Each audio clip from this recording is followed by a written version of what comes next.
Au moins on s'annonce. Imaginez que j'ai les clés de chez vous et que je débarque. Ça fait bizarre. Vous ne pouvez pas juste toquer. Mais attendez, vous m'avez dit, vous venez à la maison quand vous voulez, on vous donne même les clés. Vous êtes chez vous, j'ouvre la porte. Il y a quelque chose qui dérange. On s'annonce. Même chose.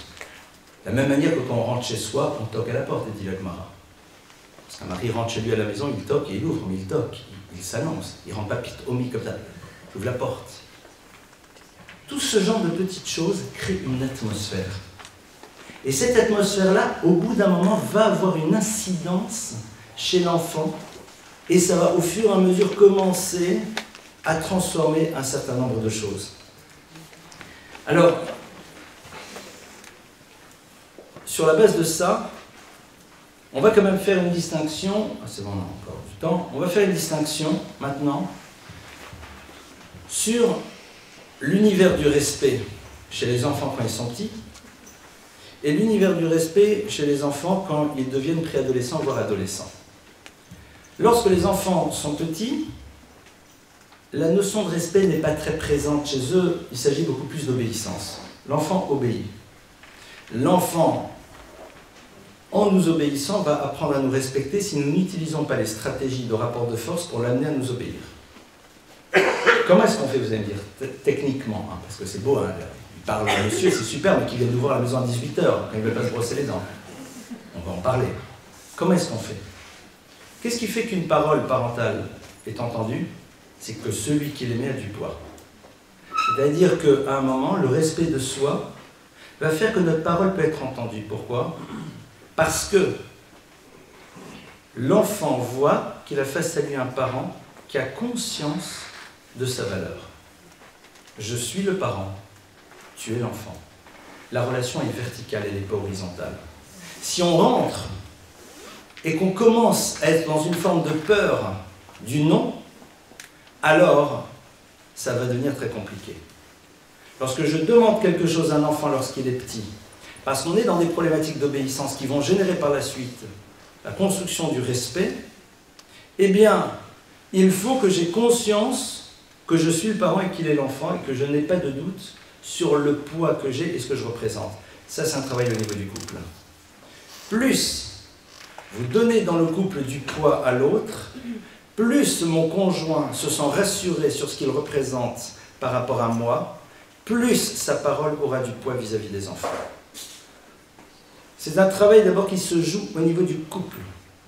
Si vous êtes dans un état d'insécurité par rapport à vous-même, si vous ne savez pas si vous représentez quelque chose dans votre couple parce que votre parole n'a pas de poids, parce que vous soyez là ou pas, on ne tient pas compte de votre présence, alors, face à l'enfant, vous n'avez pas de poids. Au couple de construire cela. Je redis à nouveau, c'est passionnant, c'est génial. C'est-à-dire si là maintenant, dans la tête de l'un ou de l'autre, on dit « Ah ben voilà, voilà le problème », super. Si c'est ça le problème, ben c'est super, c'est génial. Donc on sait sur quoi on travaille. Si quelqu'un dit « Ah ben je réalise qu'au fond, ma femme ne me donne aucun poids, ou mon mari », c'est très bien. Donc on sait qu'il y a un point sur lequel il faut qu'on travaille. Pourquoi ça ne se passe pas comme ça? Qu'est-ce qui se passe? Qu'est-ce qui se joue? C'est passionnant, c'est-à-dire c'est la problématique de notre couple. Dans notre couple, on n'arrive pas à se respecter l'un l'autre comme il se doit, on n'arrive pas à se donner du poids. Pourquoi? Et c'est là où on ouvre une parole et c'est là où il y a des choses qui progressent. Il ne faut pas dire « Ah, ça ne va pas donc », non. Ça ne va pas, donc à partir de là, on ouvre une réflexion. Donc, lorsque l'enfant est petit, il a besoin d'avoir face à lui un parent qui se respecte, comme on l'a vu au début, qui se sent respectable de par ce qui se passe au niveau de la relation, et qui au moment où il émet une parole, eh bien sa parole va avoir du poids parce qu'elle provient de lui. Ça donne quoi? C'est très concret. Abraham, tu viens à table maintenant, il est le temps de dîner. Je veux pas. Attends, j'ai pas compris. Tu disais quoi? C'est-à-dire que l'enfant a besoin d'abord de comprendre que il y a des choses qui ne fonctionnent pas comme ça. Mais que ce n'est pas un enjeu personnel. C'est-à-dire que le parent, quand il dit quelque chose, l'enfant doit obéir. C'est comme ça. C'est une règle. Ce n'est pas moi, Élie Lemel, perso, qui veut que mon enfant X, Y m'obéisse à moi, je, personnellement. La Torah dit que quand un parent dit une chose, un enfant écoute. C'est comme ça. Donc il n'y a pas d'enjeu personnel dans cette histoire. Et moins on met d'enjeu personnel, plus notre poids aura de l'importance, et plus on arrivera à cette obéissance dont nous avons besoin lorsque l'enfant est petit. Ça, c'est donc, très succinctement, je suis sûr qu'avec les questions, on va élargir les choses, mais ça, c'est quand ils sont petits. Donc, travailler beaucoup sur cette conscience de nous-mêmes, au niveau du couple, faire en telle sorte, d'ailleurs, vous le savez très bien, quand le couple va bien, on espère que ça se passe tous les jours, mais parfois, il y a des sinusoïdales. Mais lorsque on se sent particulièrement bien dans la relation, on est bien. Vous ne réalisez pas que au niveau des enfants, ça se passe radicalement différemment? Parce que les enfants sentent qu'on se sent exister pleinement dans nous-mêmes, et donc, de facto, on a un poids différent. Parce qu'il n'y a pas d'enjeu, parce que quand on sait profondément que notre conjoint nous aime et nous respecte, donc il n'y a pas d'enjeu, je le sais. Donc ce qu'il faut juste, c'est que l'enfant entende ma parole, parce que c'est comme ça. Si on est dans une forme quelconque de doute par rapport à nous-mêmes, c'est beaucoup plus complexe. Donc c'est à ce niveau-là que ça doit se travailler. Quand on arrive à l'âge de l'adolescence, de la préadolescence, alors comment notre enfant va-t-il maintenant rentrer dans l'univers du respect? Donc on a vu, il faut d'abord qu'on soit respectable, il faut qu'il y ait une forme d'admiration. C'est-à-dire que mon papa, ma maman, ils voient nos exigences par rapport à nous-mêmes, comment on est capable de mener nos propres combats, comment on est capable, un enfant qui entend son père dire « Ce matin, mais j'étais décalqué de fatigue, je n'en pouvais plus, mais bon, la fille était à 7 heures, je me suis levé, mais alors je ne te raconte pas, vous ne pouvez pas vous imaginer le nombre de points qu'il a gagné. Parce que l'enfant voit, ah, mon père est capable de se battre contre lui-même, parce qu'il faut le dire, hein, un enfant qui pense que tous les matins on se lève frais comme un gardon et qu'on n'est pas obligé de lutter contre son oreiller, c'est faux. C'est ce genre de choses qui font qu'il va avoir du respect. On arrive en période d'été, l'adolescent garçon, on va se balader, allez, on repart dans la période dans laquelle il faut se battre contre tout ce qu'on a envie de voir et qu'on ne doit pas voir. Soyons réalistes. Wow, respect. Parce que d'abord, j'ai quelqu'un qui raconte pas d'histoire, et j'ai quelqu'un qui montre que lui aussi livre des batailles. Et je prends des exemples religieux, pardonnez-moi, d'accord, donc je prends des exemples religieux. Donc on est en période d'été, les robes se font plus courtes, les tissus plus transparents et autre ambiance. Et une jeune fille qui entend sa mère dire « Waouh, c'est très beau et ça irait bien, mais bon non ». Elle a du respect face à quelqu'un qui montre qu'en effet, comme tout être humain, on a des inclinaisons X, Y, Z, mais on a décidé de se prendre en main. Et vous prendrez tous les exemples possibles et inimaginables, chacun dans sa propre histoire. Ça, l'ado, il en a terriblement besoin. Il en a besoin, vous ne pouvez pas vous imaginer. Il n'attend que ça de porter un regard admiratif sur son père et sur sa mère, sur des choses qui exigent de véritables batailles et qui lui montrent qu'il a face à lui un adulte qui est lucide, qui ne joue pas une histoire et qui montre que lui aussi il se bat. Eh bien, ça rassure. Alors je dis tout de suite, n'attendez pas qu'il me dise « Papa, colle la cavote, maman, qu'est-ce que je suis fier de toi ?» Laissez tomber. Au mieux, il dira rien, et au pire, ils diront « Ouais, je vois pas de quoi tu me parles. » Mais c'est pas grave. Parce que n'attendez jamais de l'ado qui vous dise « Ah papa, vraiment, je suis en admiration profonde devant la démarche que tu es en train d'effectuer, qui crée chez moi un respect immense par rapport à ce que tu représentes. » Même dans les films, on n'a pas osé mettre des trucs pareils.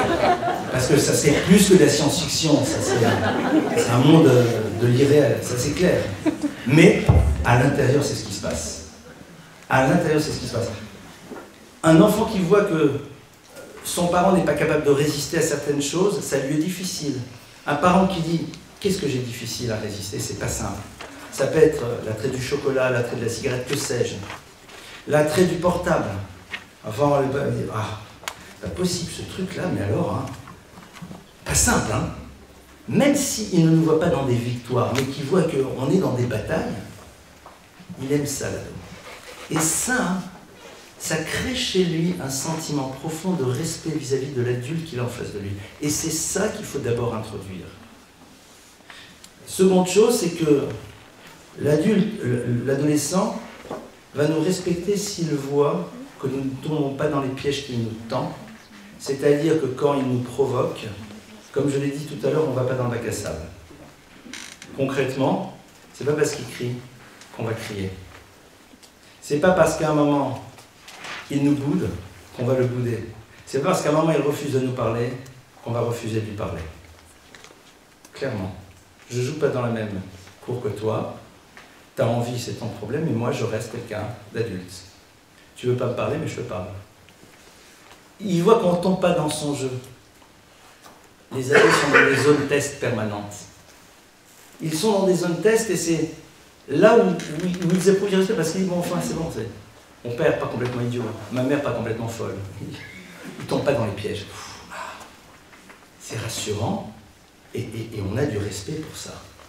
Un prof qui, dans une classe, ne tombe pas dans les pièges que lui tendent les élèves, c'est-à-dire gère sa barque tranquillement en disant, voilà, en sachant comment gérer une classe, est un prof profondément respecté. Souvent les gens disent, mais comment se dire que tel prof est respecté, voire aimé de ses élèves? Vous verrez qu'il reste dans sa position d'adulte, qu'il n'utilise pas les rapports de force, si c'est comme ça, vous aurez un 0, vous aurez alors une interro, qu'il est dans un lien, mais qu'il garde sa place, et qu'il ne tombe pas dans le système qu'il lui propose. Les enfants à ce moment-là éprouvent du respect. Donc ça, c'est quelque chose qu'on se doit d'installer dans notre relation avec eux. Alors, que faire, et je conclure là-dessus, avant de passer à vos questions, quand il y a manque de respect. C'est-à-dire, manque, une attitude qui montre que je ne compte pas au fond pour l'enfant. Première chose à faire, ne pas paniquer. Ne pas paniquer, c'est-à-dire ne pas réagir émotionnellement parlant. Et c'est pas simple parce que ce sont nos enfants, mais bien dire que ce qui se passe ici est révélateur de quelque chose. L'enfant, à travers son attitude, veut me faire réagir. Il est en train de me faire passer un message. Lequel, j'en sais rien. Ce qui est sûr, c'est qu'il y a un message. Ce qui est sûr, c'est qu'il se passe quelque chose. Et cette chose ou ce message passe à travers une attitude de manque de respect. Je fais ce que je veux, je m'en moque, ben tant pis, et vous êtes des bidons, et encore je vous la fais dans la light. Ça peut être parfois beaucoup plus violent. Alors, comment je dois à ce moment-là réagir? Eh bien, première manière, signifier à l'enfant que son mode de fonctionnement n'est pas acceptable par la Torah. Ça, c'est la première chose. Dire, écoute, la Torah n'autorise personne à parler à l'autre de cette manière et a fortiori un enfant à son parent. Point. On lui rappelle la règle. Lui dire, écoute, c'est pas comme ça qu'on parle. On lui rappelle au règlement. Rappel au règlement. Et pas la Torah interdit. On lui dit, je te rappelle. Comme quand quelqu'un vient et vous dit, écoutez, pardonnez-moi, je crois que ce n'est pas de cette manière dont on fonctionne. Ce n'est pas acceptable. C'est comme ça. Et là-dessus, il doit l'entendre. Une fois qu'il a entendu cela, à ce moment-là, on va le regarder, on va lui dire, bon, mais explique-moi exactement, qu'est-ce que tu veux me dire là? Qu'est-ce que j'ai besoin d'entendre? On va lui demander de nous décrypter, tu comprends pas, il faut dire, excuse-moi, mais surtout quand tu utilises certains mots, j'arrive pas vraiment à comprendre. Même s'il ne répond pas, qu'est-ce qu'il a entendu?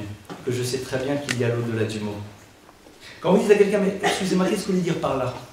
La personne dit, ouais, vous savez très bien, ou alors vous ne comprenez pas le français. C'est ce qu'il va dire la plupart du temps. Et qu'est-ce que moi je lui ai fait entendre? Que je sais très bien que ce qu'il vient de me dire, c'est pas ce qu'il veut me dire, il veut me dire autre chose. Mais il n'est pas capable, il ne veut pas, il n'arrive pas. Mais déjà, donc, je lui ai montré que son système, j'ai compris. N'attendez pas nécessairement de réponse. Renseignez l'enfant, l'ado surtout, sur le fait que c'est comme dans un couple. Explique-moi, qu'est-ce que tu veux me dire en réagissant de cette manière? Quelle est la signification de ce comportement irrationnel? Mais avec ce que tu fais, explique-moi ce que tu veux me dire. L'autre voit que j'ai envie de découvrir qu'il y a autre chose derrière cela. Et ça, c'est un élément qui rassure, d'abord, et qui, dans un second temps, permettra donc de réinstaller une parole.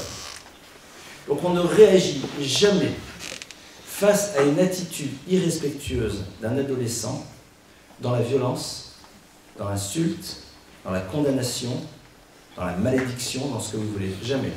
On signifie qu'il y a des manières d'être que la Torah interdit, et on demande à cette personne de nous dire ce qu'elle veut nous dire réellement. C'est tout. Et ça s'arrête là. Pourquoi ? Parce que sinon on rentre dans une spirale, et ça ne sert à rien. Il faut bien comprendre que, à un moment, la dimension signifiante de quelque chose, elle est présente même si on ne la voit pas tout de suite. Je vais vous donner un exemple tout bête. Imaginez quelqu'un qui ne se sent pas bien. Et une personne, à tort ou à raison d'ailleurs, parce qu'après chacun sa méthode, commence à lui donner des claques pour la réveiller. Pourquoi tu me donnes des claques? Les claques, c'est pas bon. Mais non, je te donne des claques pour autre chose. Et qu'il y a autre chose qui se joue. Mais c'est vrai que ce qui se passe maintenant, vu juste à cet instant T, c'est ça. Il va dire parfois, parce que si je ne fais pas ça, vous ne réagissez pas. Vous n'êtes pas capable d'entendre. Alors maintenant, au moins, vous réagissez. Il faut dire, écoute, c'est très intéressant ce que tu nous dis.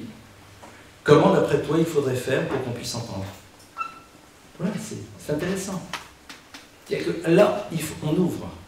Il faut ouvrir et ne pas penser que derrière cela, il ne me respecte pas et je ne représente rien, sauf si, bien sûr, on n'a rien fait pour être respectable. Là, en effet, il y a un travail à faire de notre côté. C'est facile à dire en théorie, c'est plus complexe en pratique, parce qu'il faut immédiatement se mettre en distance émotionnelle. Et bien comprendre que l'ado cherche à nous faire tomber dans son piège. C'est quasiment systématique. Il est là, il pousse, il pousse, il pousse, il veut nous faire craquer. Mais il rêve qu'on ne tombe pas dans le piège. C'est comme ça, il y a quelque chose de très ambivalent qui se joue ici. C'est comme dans un couple, l'autre, on provoque, on provoque, on provoque. On ne rêve que d'une chose, c'est que l'autre ne tombe pas dans le piège, mais qu'il réagisse de manière adulte. Mais c'est tout le problème de l'ambivalence d'une relation dans laquelle on n'a pas encore appris à se parler. Alors dans un couple, on est censé savoir se dire les choses, ça va dire, écoute, j'ai un souci parce que quand tu fais cela, ça me bouleverse et c'est très compliqué pour moi. Voilà, on peut se dire les choses. Avec un ado, c'est plus compliqué. Alors que lui m'entende lui dire, écoute, je ne sais pas ce que tu es en train de vouloir me dire, mais ce qui est sûr, c'est que j'ai l'impression qu'il y a quelque chose qui te pose un vrai problème, il peut l'entendre. Que lui fasse cela, il ne faut pas exagérer, il va falloir que je lui apprenne à travers ma manière d'être à moi, et ça va être donc, au fond, un enjeu. De manière extrêmement concrète, parce que j'aimerais qu'on conclue ce cours sur, j'ai presque envie de dire, des exercices pratiques. En premier lieu, travailler sur la notion d'apprendre à se respecter. Donc se respecter, c'est avoir des exigences par rapport à soi-même. Qu'est-ce que j'attends de moi? Et pas qu'est-ce que j'attends de moi de finir le chasse, de faire telle et telle chose. Qu'est-ce que j'exige de moi-même par rapport à des choses dont je sais très bien que si c'était en public, je ne les ferais pas. Des attitudes, des manières d'être, des paroles, des lâcher-prises, que sais-je. Ne vous demandez pas des choses trop importantes, mais demandez-vous quand même des choses minimales. Qu'est-ce que j'exige de moi-même? C'est, voilà, à chacun de trouver. Première chose. Deuxièmement, à quel moment les enfants voient-ils dans cette famille que l'on donne du poids les uns aux autres? Est-ce qu'ils me voient donner du poids à leur mère si je suis le père et le contraire? Comment m'entendent-ils parler de mon conjoint? Ah papa, sans arrêt, j'en ai assez. Ou alors maman, sans arrêt, elle s'énerve. Voilà. Comment est-ce qu'ils voient? Déjà réfléchir. Et on peut en parler à deux. Et sans sortir les revolvers. Qu'est-ce qu'on fait pour que l'enfant perçoive qu'on se donne du poids? Et parfois on va réaliser, au fond, il ne se passe rien. Alors tiens, regarde. Bon, ce qu'on va essayer, c'est que quand tu parles, ou quand je parle, on essaye de dire un instant, papa parle, maman parle, venez, on va écouter ce qu'elle a à nous dire. C'est des petites choses. Faites une fois par semaine s'il le faut. Une fois par semaine, mais que ça existe. Le faire systématiquement tous les jours, ça sera compliqué. Déjà, sur ces notions, c'est très très concret. Qu'est-ce qu'on fait pour que l'enfant sente qu'on lui donne du poids? Au moins une fois par semaine ou 2 fois, quand il nous parle, quand il nous interpelle, même si ça nous dérange, lui dire « Écoute mon chéri, attends 2 minutes, et dans 2 minutes, je vais vraiment avoir le temps de bien t'écouter comme j'ai envie. » Et à ce moment-là, être focal sur lui, focal. Et qu'il se rend compte qu'il est la personne la plus importante du monde. Existe le portable, existe ce que vous voulez.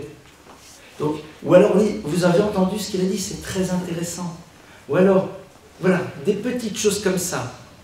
J'ai du poids, je représente quelque chose. Donc, le concept rentre. Le concept rentre. Et après, ne pas utiliser l'univers des rapports de force. Essayez de sortir le maximum de l'univers des rapports de force en faisant cet exercice dans le couple, de se donner du poids mutuellement. Messieurs, mesdames, plus on se rassure mutuellement dans le couple, mieux les problèmes d'obéissance seront réglés. Je vous le garantis. C'est une réalité, c'est presque automatique. Ça ne se fait pas du jour au lendemain. Parce que notre parole a du poids, parce qu'on a du poids, parce que l'autre nous donne ce poids, parce qu'on le ressent profondément. Voilà donc quelques éléments de réflexion très concrets que je vous propose de faire. Je sais que c'est pas simple, parce qu'il y a la réalité des couples, avec leurs tensions, avec leurs joies, avec leurs difficultés, avec leurs crises, avec leurs difficultés de communication, toutes ces choses qui façonnent la vie d'un couple. Avec une vie de couple dans laquelle il y a des parts d'irrationnel qui sont présentes, qui proviennent de nos histoires précédentes, une histoire qui n'appartient pas au couple. Pourquoi quand je lui dis ça, il ou elle explose? Parce qu'il y a une dimension qui appartient à une autre histoire que je viens de réveiller à nouveau. Vous ne savez même pas de quoi il s'agit, c'est de l'histoire de l'autre il y a 25 ans. Comment accepter la part de l'irrationnel dans la relation pour pouvoir la gérer dans un second temps? C'est nos couples, à tous. Mais l'idée, c'est de se dire, allez, next, on avance. C'est notre travail de couple, c'est pas toi, c'est pas moi, c'est pas Prumsduz, c'est ensemble qu'on le met en place. Sans surtout, et je vous en supplie, là j'insiste beaucoup, dire à l'autre, t'as vu, hein, si tu, alors, je vous en supplie, ne le faites jamais. Et encore moins dans ce domaine, parce que c'est au fond tout détruire. Même si parfois on rêve de le dire, aucune envie de le dire, ça me brûle. À la limite, on sort dehors et on le dit aux arbres, aux oiseaux. Mais on ne le dit pas à l'autre. Et c'est colossal. Vous savez, qu'est-ce qui fait qu'on se sent, qu'on respecte l'autre? C'est qu'on voit que il pouvait, mais alors, le il, hein, c'est pas l'homme, hein, c'est il, l'autre, pouvait, mais alors, dégainer, mais en 15 secondes, parce que là, on était vraiment en faute, et l'autre a eu l'élégance, là, je terre. Du mari qui a dit à sa femme, viens, tu vas voir là-bas, c'est des super promos, et on arrive là-bas, mais aucune promo. De la femme qui dit, bon, il semblerait qu'il n'y a pas de promo, ben, c'est pas grave, si on va voir s'il y a des choses qu'on peut acheter. Cette élégance de la femme de l'homme qui est capable de dire la même chose à son épouse. Cette force, c'est respectable. C'est profond, voilà. C'est sur ce genre de choses que ça se joue. C'est pas simple. C'est pas simple, il faut saluer les victoires que l'on a soi-même et saluer les victoires que l'autre arrive à faire par rapport à lui et lui dire bravo, kol hakavod. Voilà. Le terme en plus, kol hakavod.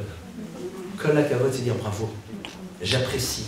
Bravo, c'est extraordinaire. Dans une situation pareille, généralement tu faisais ça. Et cette fois-ci, tu as réussi à ne pas le faire. Je suis fier de toi. Donnez du poids pour que par la suite on continue à avoir du poids. Voilà quelques idées que je voulais partager. Si vous le voulez bien, on a commencé avec 10 minutes de retard. On commence donc les questions avec 10 minutes de retard, mais je suis à l'écoute maintenant de vos questions. Allez-y, c'est à vous. Alors, on peut rentrer dans des questions ultra concrètes, et si elles nous concernent, c'est la question de la copine comme d'habitude. Allez-y.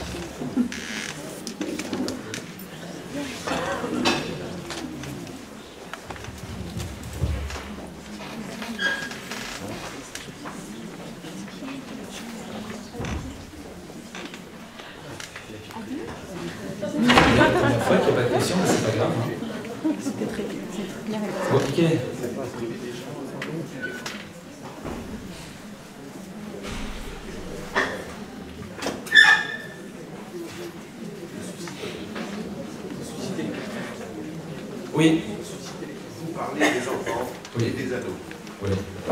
Mais il peut arriver dans une famille que les enfants soient déjà plus âgés.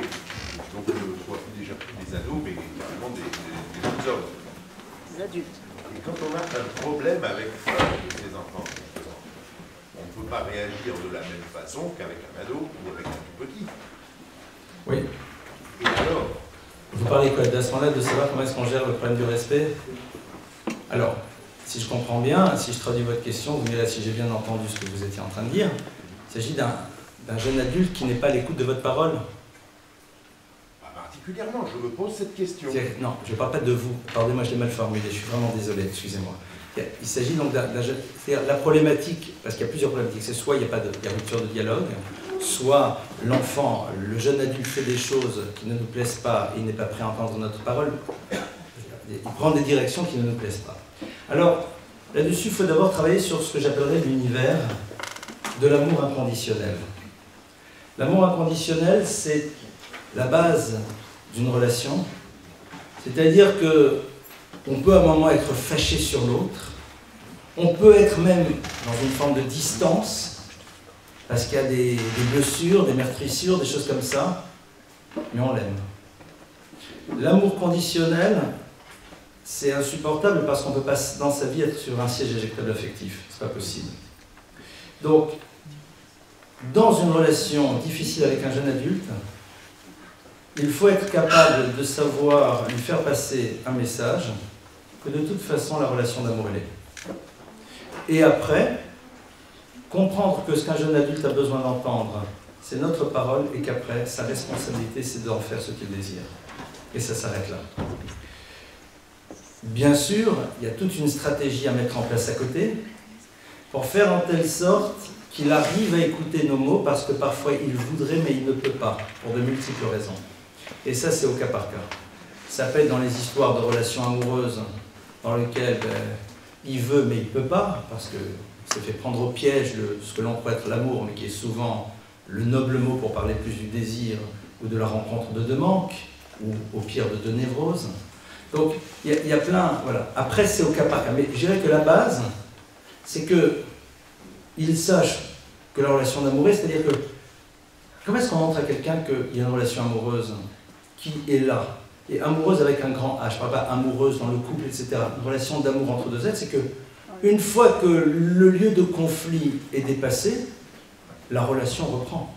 Je ne suis pas du tout d'accord, tu l'as entendu, next. Next. Voilà, c'est next. Et on passe à autre chose. Mais je t'ai dit les choses. Si on conditionne toute la relation et la proximité affective par rapport à ce qu'il va écouter ou ne pas écouter de ma parole, c'est un peu compliqué. Ça, c'est ce que je dirais au niveau de la limite. Oui.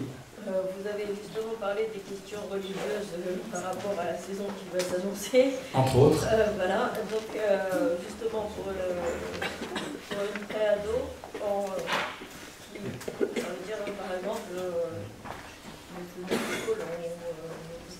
alors là, chacun les principes des parents de toute façon. Mais en règle générale, est-ce que là on peut être cool? Est-ce qu'il faut rester ferme? Alors ça m'est difficile de donner une réponse claire là-dessus, pour la raison suivante. C'est que il faut bien comprendre quelle est la configuration familiale et de nouveau, toujours se rappeler que dans ce genre de situation, il faut comprendre quel est l'enjeu, qu'est-ce qui se joue derrière. Est-ce que c'est juste un petit problème de crise de petite préado qui a envie de faire ce que je veux et de m'opposer à ma mère? Est-ce que c'est un problème de signifier qu'elle ne se retrouve pas dans l'univers qui est le sien? Est-ce que c'est un problème de quelqu'un, d'une ado qui a la difficulté de voir que les autres sont différentes d'elle et qu'elle n'arrive pas à assumer cette différence? Donc dans chaque cas, il y aurait une stratégie différente. Ce qui est sûr, c'est qu'il y a des choses sur lesquelles, moi je considère qu'il y a des choses sur lesquelles on ne lâche pas. Mais il faut nourrir l'enfant d'autre chose. C'est-à-dire que, et toujours accepter. Vous savez, quand quelqu'un s'oppose, on ne se confronte jamais en opposition. On fait comme, pour ceux qui ont pratiqué, ils comprendront parfaitement de quoi je vais leur parler, comme on fait par exemple quand on fait de l'aïkido. Dans l'aïkido, on ne se confronte pas. On récupère l'énergie de l'autre et on l'amène là où on veut. C'est-à-dire, je comprends que c'est difficile. Je comprends que tu as envie. C'est normal. Et c'est normal. Et c'est comme un ado qui dit, un garçon ado qui dit « Ah !» j'ai les hormones qui bouillonnent et je regarde syndrome de Roland-Garros. Ouais, vous dites ça, on dit bon, Rachel, tu vas bien, tu vas te marier, un jour tu auras des enfants. Au moins, ce qui est sûr, c'est que ça fonctionne. Il y a des enfants qui ne suffit pas de dire ça. Attendez, mais déjà ça. Attendez. Ouais, déjà on commence par ça. Après, en deuxième temps, on dit mais on peut lui parler, tu sais, pour moi aussi, c'est peut-être pas aussi simple que ce que tu crois. Non, c'est vrai que je me suis éduqué et pourquoi je le fais. Et à partir de là, engager un dialogue et voir justement, pour répondre à votre réaction, quel est l'enjeu. Qu'est-ce qui se joue? Ouais, mais on est nul et tout le monde se moque. Ou alors, oui, mais il fait trop chaud. Oui, mais pourquoi on ne peut pas? Et là, on va voir où est le problème. Et on va travailler dessus. Et il peut être multiple. Et si c'est un rejet du côté religieux, on va dire... Donc il faut voir qu'est-ce qui se passe. Qu'est-ce que symbolise cet univers dans lequel l'ado ne peut pas se projeter? Est-ce que c'est parce que cet univers est toxique, ce qui peut arriver parfois? Est-ce qu'il est symbole d'enfermement et de pesanteur? Ou est-ce que c'est l'imaginaire de l'ado qui pense que dans les autres univers, il va vivre un nirvana permanent? Donc ça, c'est après... voilà. Après, c'est au cas par cas, c'est par rapport à ce qu'on va entendre. Mais ce qui est sûr, c'est qu'il faut bien que l'enfant comprenne qu'il n'y a pas d'enjeu. C'est-à-dire que moi, je me dise, il y a un enjeu, il y a autre chose qui est en train de dire, mais pas de panique. S'il voit que, comment, c'est très grave, phrase de Shalom, tout de suite, tiens, que se passe-t-il ici? Pour montrer que oui. Et de nouveau, mais moi je l'entends cet ado, mais quelque part ton discours est intelligible. Il est intelligible, il a du sens. Tu es un être normal. Tu m'exprimes une difficulté, une volonté, un désir, un besoin de ressembler aux autres, mais c'est normal. Et c'est là où on apprend justement qu'est-ce qui fait qu'on arrive à se battre contre soi-même, et il faut lui donner aussi les armes et les outils. Si on ne lui donne pas les armes et les outils, on ne lui donne pas le sens, ça sera très compliqué. Oui. Un enfant qui fait un caprice, une crise, voilà. Comment savoir s'il y a un manque de respect ou un manque d'obéissance? C'est ça que j'arrive pas à... Alors, qu'est-ce que vous appelez par caprice? Je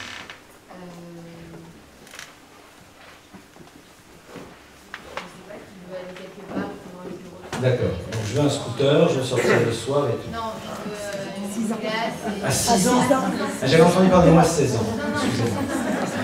Pardonnez-moi. C'est vrai qu'il y a des quads pour jeunes, il faut exagérer. D'accord.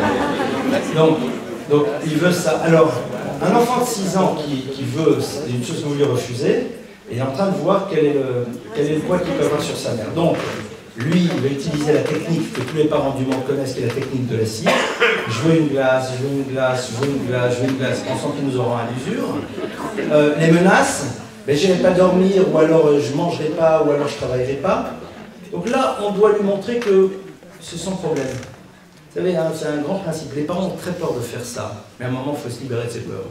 Mais si c'est comme ça, je ne travaillerai pas à l'école. Eh bien, c'est ton problème. C'est pas le mien. Moi, au prochain, je suis sorti de l'école et tout va bien. Mais c'est vrai.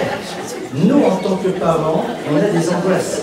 Parce qu'à ce moment-là, l'enfant, il n'a plus de poids. Parce qu'il se rend compte qu'il ne peut pas jouer avec ça. Donc on a réglé un problème à vitam aeternam. Il sait que de toute façon, ce n'est pas notre problème, c'est le sien. À 6 ans, il faut comprendre que voilà, il est en confrontation à un désir, il a envie, on va lui apprendre à gérer une frustration. Donc, si maintenant, c'est quelque chose de particulier sur lequel il y a récurrence, il faut comprendre quel est l'enjeu, qu'est-ce qui se joue. Je veux une montre, je veux ceci, je veux cela. Qu'est-ce que ça veut dire pour lui? On va lui dire, mais au fond, pourquoi pas, mais explique-moi pourquoi c'est si important pour toi. Qu'est-ce qui est important? Et là, hein, vous allez entendre peut-être autre chose. Ouais, parce qu'à l'école, tout le monde se moque parce que j'ai tous les jours les mêmes baskets. Que sais-je? Voilà. Si c'est le coup de la glace, vous lui dites non, mais il y a des moments dans lesquels tu en auras. Et là, je vous conseille, en tant que parent, d'avoir, on en avait parlé une fois dans une conférence, de temps à autre surprendre vos enfants en leur donnant ce qu'ils vous le réclament parfois, mais sans qu'ils vous le demandent. Comme ça, c'est pas un dû, c'est un cadeau.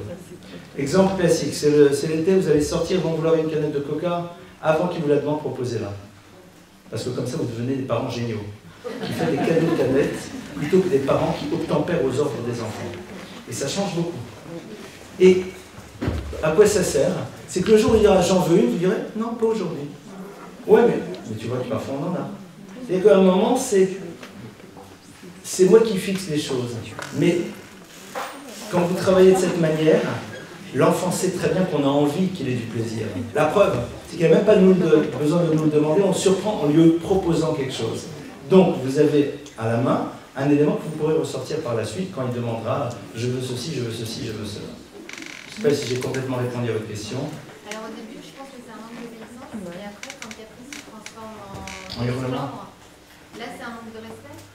Non, c'est pas non. Pour le caprice, c'est tout simplement qu'il augmente la sono. C'est voilà, il augmente le décibel, il veut pas, on le regarde, on est désolé pour lui. Et éventuellement, alors toutes les techniques sont bonnes. À un moment, on peut gronder, voire même dire écoute, si tu continues, je vais être obligé de te punir et faire pan, d'accord, pan, pan, en disant bien pan, pan, parce que l'objectif c'est pas de faire mal, mais pour qu'ils comprennent stop. Mais il est de nouveau en zone test, de voir s'il va réussir ou pas. On avait longuement parlé de cela dans un des premiers cours sur le problème de la construction des limites et de la nécessité que l'enfant voit que le parent a des limites et s'y tient. Voilà. Oui. Quand on voit, même si on a des enfants jeunes, Quelques minutes encore, oui. On a des enfants jeunes et qu'on voit les autres alentours qui sont plus grands et on se reflète, on se dit j'espère que mes enfants, enfin en tout cas mes filles, parce que c'est un peu plus simple, j'ai vu Jésus, j'espère que mes filles garderont ce qu'on a essayé de leur enseigner. Souvent vous dites il faut avoir du recul ça ne nous attache pas, qu'on ne se sente pas. Ça ne nous bouleverse pas. Ça ne nous bouleverse pas et j'ai du mal à le concevoir parce que ça reste quand même nos enfants et à un moment donné on se dit qu'est-ce qu'on a loupé, vous voyez, pour moi ça me paraît vraiment. Vous êtes une femme normale. Je vais vous dire pourquoi, parce que c'est très féminin, parce que l'enfant, c'est la chair de votre chair, vous l'avez porté pendant 9 mois. Et la distance que nous les hommes pouvons éventuellement, si on fait un travail dessus, avoir, est beaucoup plus difficile à voir pour le féminin parce que vous l'avez porté. Ce qu'il faut, c'est de ne pas être d'abord dans une quelconque forme d'anxiété. Il faut leur faire